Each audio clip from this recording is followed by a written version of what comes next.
नवनिर्वाचित सांसदों को लेकर नई रिपोर्ट जारी की है। 543 विजेता प्रत्याशियों के हलफनामे के आधार पर यह रिपोर्ट तैयार हुई है।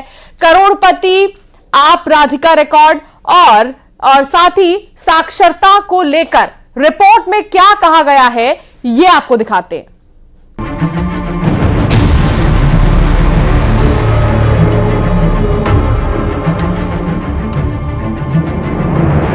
लोकसभा चुनाव के नतीजे आ चुके हैं। इस बीच एनडीए फिर से सरकार बनाने जा रही है।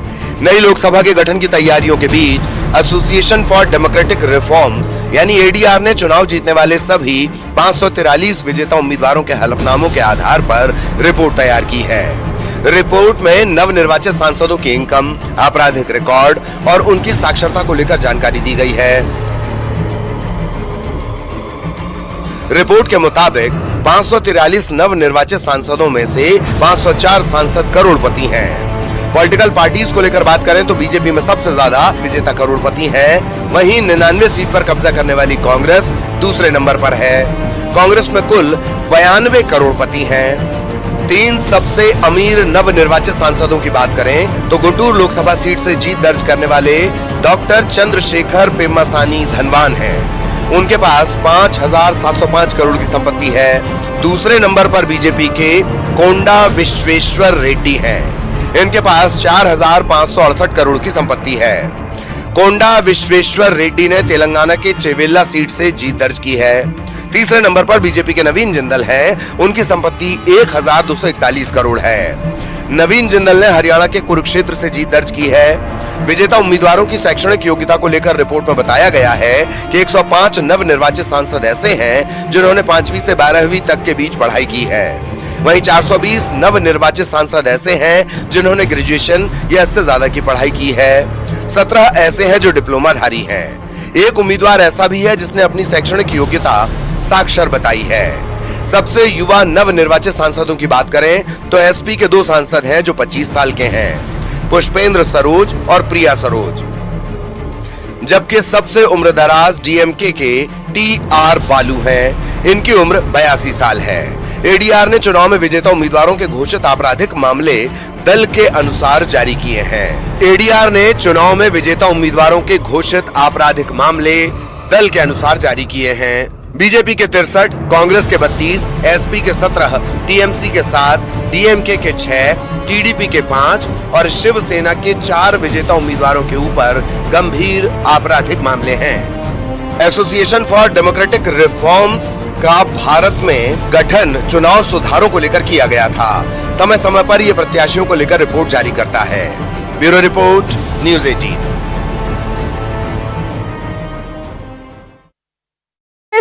बड़ी प्रशासनिक सर्जरी करने वाली है। मुख्य सचिव के साथ ही मंत्रालय में लंबे समय से पोस्टेड विभाग के अध्यक्षों की छुट्टी हो सकती है। देखिए रिपोर्ट।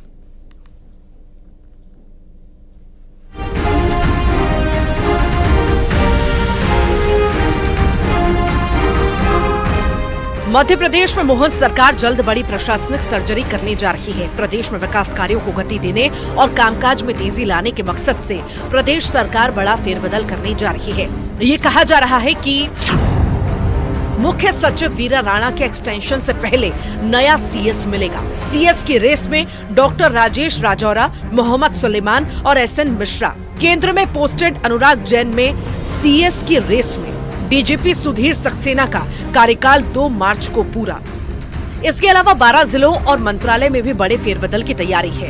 कहा यह भी जा रहा है कि 12 से ज्यादा जिलों के कलेक्टर, एसपी बदल सकते हैं। कमजोर परफॉर्मेंस वाले अफसरों पर गाज गिरेगी। 3 जिलों में नए एसपी की तैनाती होगी।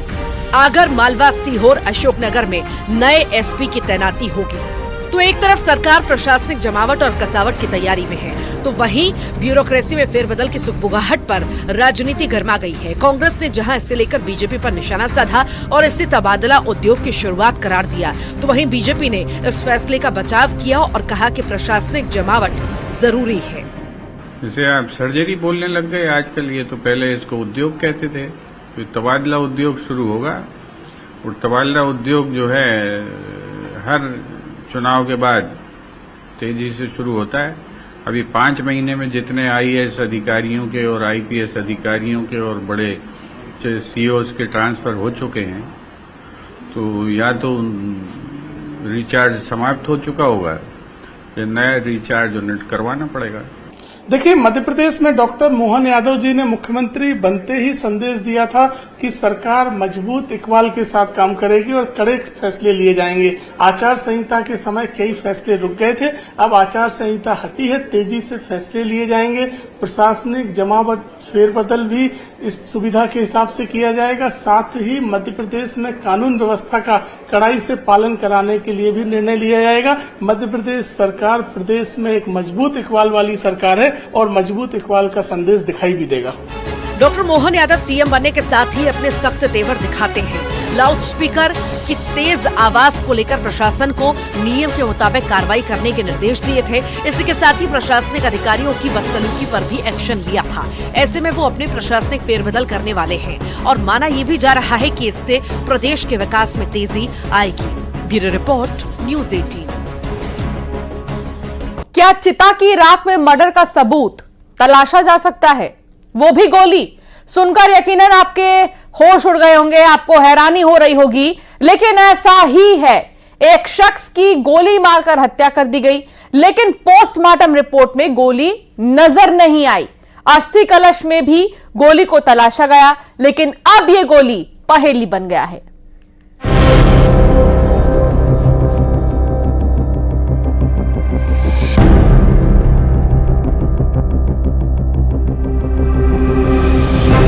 अस्थि कलश में गोली की तलाश, चिता की राख में सुराग की पड़ताल,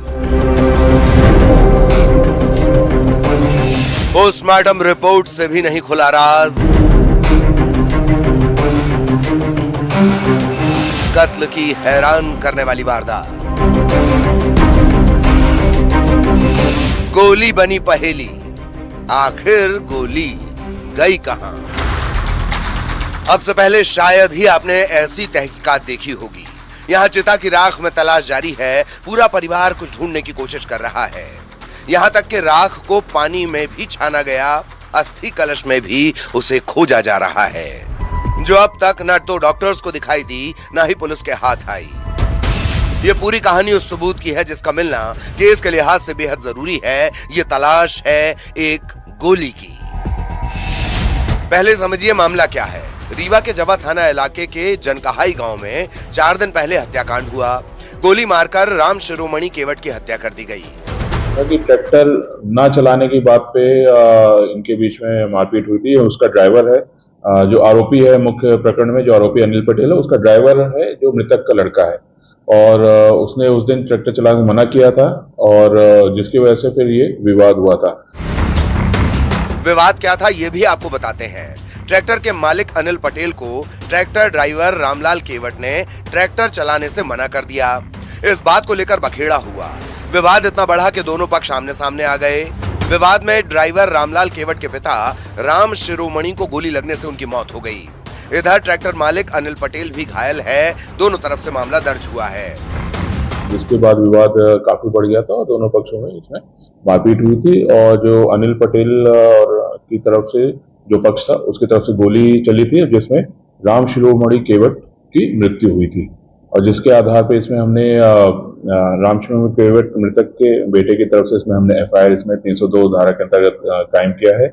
इसमें हमने 2 आरोपियों को भी गिरफ्तार कर लिया, दिलीप पटेल और पिंकू पटेल को गिरफ्तार कर लिया है। मर्डर के केस में 2 आरोपी तो गिरफ्तार हुए, एक आरोपी अनिल का इलाज जारी है, लेकिन राम शिरोमणि को लगी गोली अब पहेली बन गई है। पोस्टमार्टम रिपोर्ट में गोली नजर नहीं आई और ना ही मिली। अब पुलिस के पास अस्थि कलश की तलाश ही आखिरी उम्मीद थी।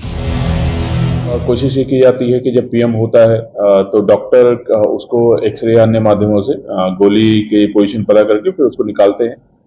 लेकिन इसमें इस प्रकरण में क्योंकि संभवतः कहीं डीप है, जिसकी वजह से वो निकाल नहीं पा रहे हैं पीएम के समय भी, तो अगर परिजन उसकी परमिशन देंगे और अगर जो भी अस्थि होती हैं अगर उसमें छान के भी निकाल सकते हैं, अगर परिजनों की अनुमति होगी तो उसको भी किया जाएगा। मृतक के परिवार की सहमति से अस्थि कलश चिता की राख में भी उस गोली को ढूंढा गया, लेकिन इस तलाश में भी पुलिस के हाथ खाली रहे। सवाल यह है कि आखिर गोली की यह पहेली कब सुलझेगी? आखिर गोली गई कहां? सतना में शिवेंद्र बघेल के साथ bureau report, news 18 Madhya Pradesh Chhattisgarh. उस शख्स को यह नहीं पता था जिन्हें वो अपने साथ बाइक पर बिठाकर ले जा रहा है, वो उसकी हत्या करने वाले हैं। साजिश के तहत मां बेटे ने मिलकर उस शख्स का कत्ल कर दिया। ये कत्ल इंतकाम की कहानी बयां कर रहा है।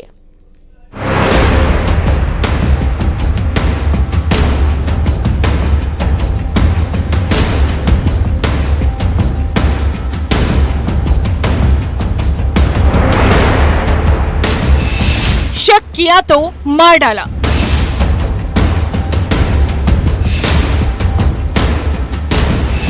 धारदार हथियार से हैवानियत का वार।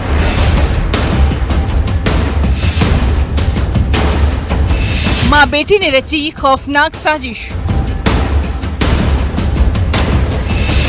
सौतेले पिता का मर्डर।